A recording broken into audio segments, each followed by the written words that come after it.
The last 5 years of your working life are the most important. Now, I don't say that to scare you, but it's the reality, is because the next 5 years are really when you get to build out that optimal plan so that when you do retire, you're fully confident. And if you want to retire, you probably know from my videos by now, you want to retire early with confidence, not just retire early on paper. Too many people retire early and then they second guess going out to eat or taking that big trip or giving funds to children for down payment, you name it. And then it's, I hope that works out because if markets don't do well, am I going to be worried about long-term care? And what does that mean for the future of my family? I don't want you worrying about those things. I want you to retire early going, hey, Ari, how much can I give for a wedding for my child? How much can I give? And no, I'm still going to be more than okay. It's that definition of okay that I start with, that I want you to make sure you are okay, but it's not what I let you leave with. I want you to make sure you are optimizing. So you may have heard this already, but my trigger word is fine. People are like, Ari, how was your weekend? Not fine. Okay, I don't do fine. I do optimize. So if you don't already know, my name is Ari. I'm a financial planner and I only help people retire early. I love what I do and I love getting to help people just like yourself optimize what they've worked so hard for.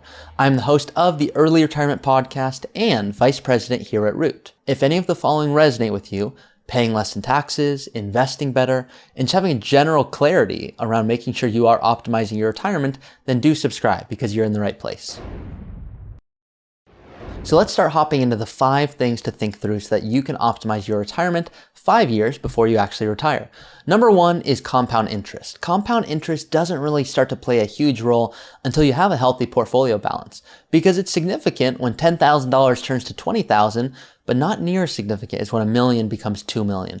And this really doesn't start until you have that portfolio balance. Now you need to start from an early age to get to this point, of course, but this is where you really need to make sure it's working for you. My favorite example is over 99% of Warren Buffett's net worth grew after age 56, meaning Warren Buffett's net worth didn't really start growing to an unbelievable degree until after age 56. Let's look at a real life example for you. Let's assume you work from age 25 until age 60 and your portfolio is now worth $750,000. Now you and your spouse are both working. Let's say you're maxing out your 401ks, which for 2023, the maximum is $30,000 each. And let's just say you're getting a 4% match from your employer and an average growth rate of 8%.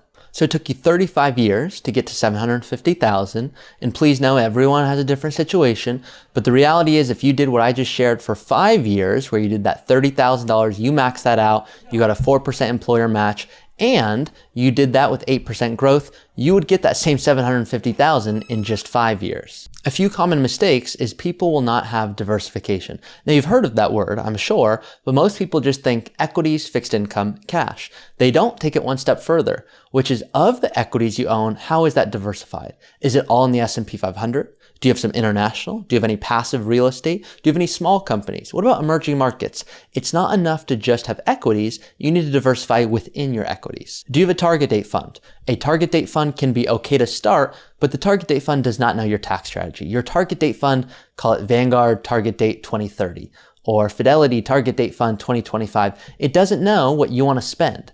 It doesn't know your estate planning strategy. So it's a little cookie cutter for me. If you're 40 years old watching this video, I'm going to ask you real quick, what do you need to be able to retire? How much do you want to spend? The reality is you don't know because that seems so far away from now. You're going, Ari, a lot's going to change, whether it be more kids, whether it's college expenses, you name it, how much you want to spend.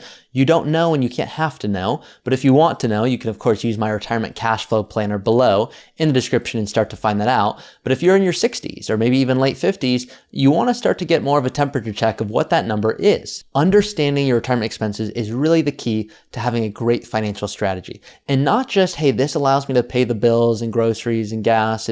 No, get really clear on what would excite you, not just the core necessities, and dream big. It's all about trade-offs. If you want to spend $8,000 a month, wonderful. Do you need to work 1 or 2 more years? You might go, Ari, I don't want to work 1 or 2 more years. I say, great. We can spend $7,000 a month and you'll be just fine. You go, Ari, no, I want to spend $10,000 a month. I say, great. We need to do this investment strategy and work 5 more years. And here's why. So it's, can you make sure that what you want most out of life is first being tackled? And then after that, it's what do you need to do? Okay, we need to work more. Okay, we need to invest differently. Okay, we need to use this tax strategy. But don't start with those until you know what you want to actually get out of them. Especially as you're 5 years out from retirement, you need to really start dialing in those expenses. Over the next 5 years are a chance to pay for the big things, the remodel, maybe you're moving, maybe it's college funding for kids, maybe it's putting funds away for a big wedding for a child that you promised you'd help with. Whatever that is for you, these are the years where you want to make sure that you're starting to think through these, because over the next 5 years, this is the only time you're going to have that traditional income source again. And we need to make sure that when we send you income in retirement, that you have your income you need,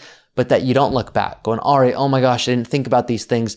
I've got these big expenses. And once I retire, I need a ton of income to be able to help pay for these larger expenses. At the same time, go take that trip. Use your paid time off. It's the goals here not to say, okay, I retired and I had $40,000 worth of PTO. If you don't want to take it, don't take it. But I do advise a lot of my clients, please go take it. Please go use it, because these are the years where you're going to be wishing, wow, I've got plenty of time to travel.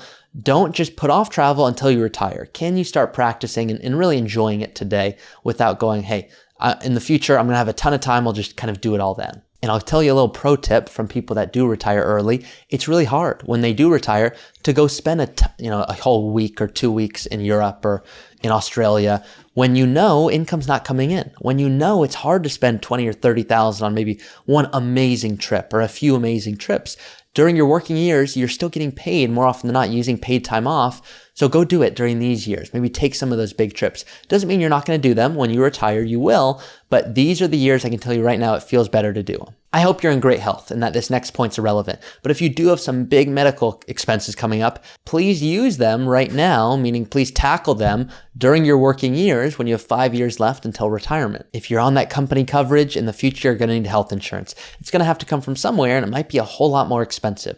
So can you start doing some of these things now? But once again, hope that no surgery or anything is needed for you. But let's just be realistic here. More of us than not need something done in terms of whether it's a hip that's not feeling well or our back or you name it. Hopefully not surgery, but more often than not, people just kind of overlook this, retire, and then all of a sudden it's, hey, I got to come out of pocket for some of these big expenses. And if you've seen my other videos, I talk about the benefits of tax planning. If you can keep your income low, you can do amazing things to pay very little in taxes. And if we've got big healthcare expenses and we're doing a remodel, and we're helping our kids with wedding and we want to travel, then all of a sudden it comes tricky, because now I've got to send you a lot of income in the first few years. It can be stressful. I like to save this for number 5 because it's too fun.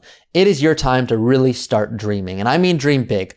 Early on in your career, you're focusing on investing and growing your wealth and just saying, do I enjoy this career? Is this something I want to do? Then you're focused on getting that first home, maybe building a family. Then it's saving for college and all the other demands life are throwing at you. Then your kids are out of the house and all of a sudden it's, hey, what do I do now? Well, here's what you do. You start thinking about you. You start thinking about what you want to really spend your time doing and what would fulfill you. So yes, it's important to have a retirement plan showing what you can spend and tax strategy and all these awesome things that I nerd out over as a planner, but you also have to have a fulfillment plan. How are you going to find fulfillment in retirement? It's a real question. And most overlook it because it sounds a little woo-woo of, hey, I'll find what I want to do. But the reality is a lot of people are working a very stressful job. They just don't have the time and energy to start to brainstorm and dream about what you want to do. And it's easier to just keep working and just say, hey, I've got $1 million, wait till I have 2 million, then I'll retire. Wait till I have 3, then I'll retire. And the reality is you keep pushing those goalposts back and you're going to look back going, hey, why didn't I retire earlier? Why didn't I take the time to brainstorm of, hey, what would fulfill me? And can I retire earlier?